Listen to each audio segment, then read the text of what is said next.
Bienvenue dans La France Bouge, seconde partie, gros plan aujourd'hui sur la qualité de l'air, enjeu majeur de santé publique. Que respirons-nous et comment améliorer l'air que l'on respire? Bonjour Romain Simia. Bonjour. Merci d'être avec nous. Vous êtes le cofondateur d'Atmotract. Atmotract, c'est le premier réseau de surveillance de la qualité de vie environnementale. Vous dites ça, d'ailleurs dans vos différents pitchs. C'est quoi la qualité de vie environnementale ? En fait, la qualité de vie environnementale, ça va être un ensemble de paramètres qu'on va venir mesurer. Donc, on va avoir la qualité de l'air. Donc, ça, c'est vraiment le composant principal qui va venir nous impacter au quotidien.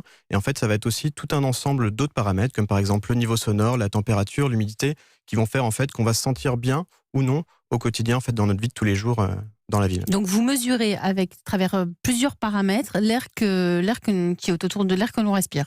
C'est ça. Donc, on va mesurer en fait les particules fines, les différents gaz, en fait, le dioxyde d'azote, le monoxyde de carbone, l'ammoniac. Et en fait, ça va nous permettre en fait d'avoir pas mal de données sur toute la ville, sur toute la collectivité, le territoire, pour justement en fait comprendre ce qui se passe, d'où vient la pollution et en fait quels sont les impacts sur notre santé au quotidien. Donc vous avez créé votre propre réseau de mesure. C'est ça. En fait, on a des capteurs qui sont fabriqués donc en interne, qu'on vient fabriquer donc en France. Donc c'est des capteurs made in France et qu'on va venir en fait déployer sur des véhicules, du mobilier urbain, des bâtiments, pour venir justement récupérer cette donnée partout sur le territoire. Vous les mettez où ces capteurs ? On peut le mettre sur les toits des véhicules, sur les bâtiments, donc sur les façades, ou par exemple, on est aussi sur tout ce qui va être en fait abribus, ils sont discrets ou on peut les voir? Oui, c'est des capteurs qui font 15 par 15, qui font à peu près comme un détecteur de monoxyde de carbone qu'on a chez soi. Ouais.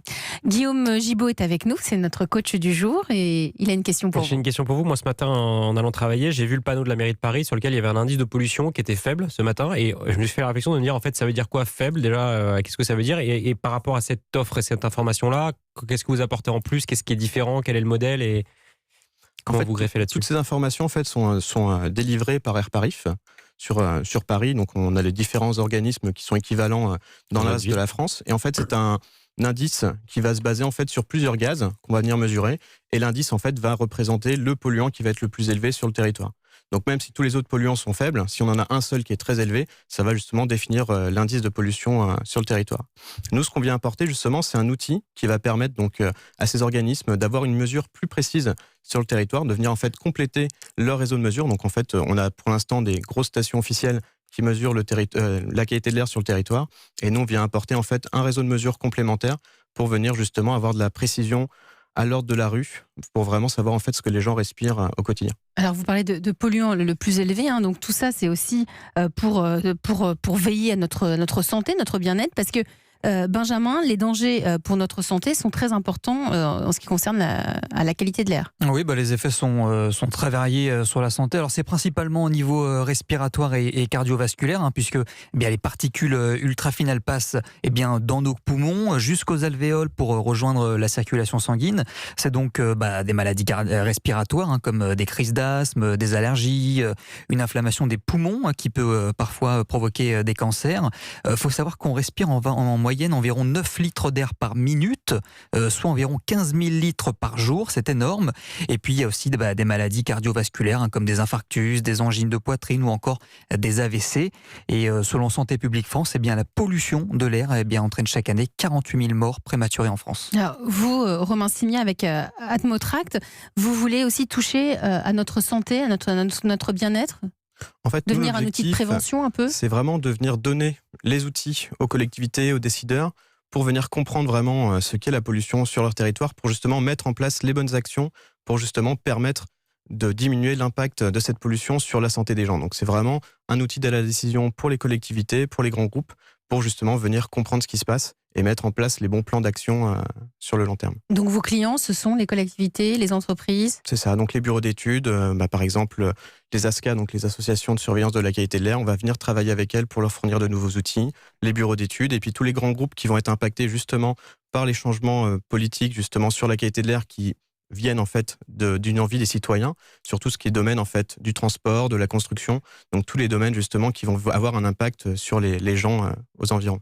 Donc votre objectif, c'est d'avoir une espèce de politique de micro-gestion du territoire, c'est ça, que ce soit un niveau local bien précis, qu'on ne se dise pas à toute une ville d'arrêter d'utiliser sa voiture si c'est seulement confiné à un endroit, c'est ça ? C'est ça, c'est vraiment pouvoir justement adapter les politiques pour justement avoir des offres, des actions qui sont vraiment ciblées sur le territoire pour justement éviter de mettre justement la circulation alternée sur toute la ville de Paris, par exemple, justement avoir des actions plutôt en prévention, en amont, pour venir justement modifier certaines règles de circulation, certaines règles sur les chantiers, par exemple, pour avoir de moins de pollution aux alentours des chantiers. Parce qu'il y en a beaucoup. Pour justement diminuer l'impact vraiment sur le micro-local.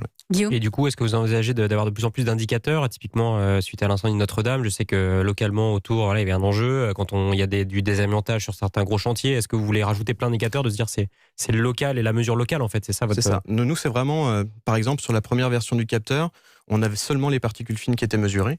Et maintenant, sur la deuxième version, donc on a plusieurs types de gaz, donc on va avoir aussi le niveau sonore. Donc on va venir justement rajouter petit à petit tout un ensemble de panels de mesures pour justement venir et avoir une information beaucoup plus précise pour ceux qui vont venir l'utiliser. Benjamin. Ce capteur, j'imagine qu'il a un coût. Ça coûte combien en moyenne?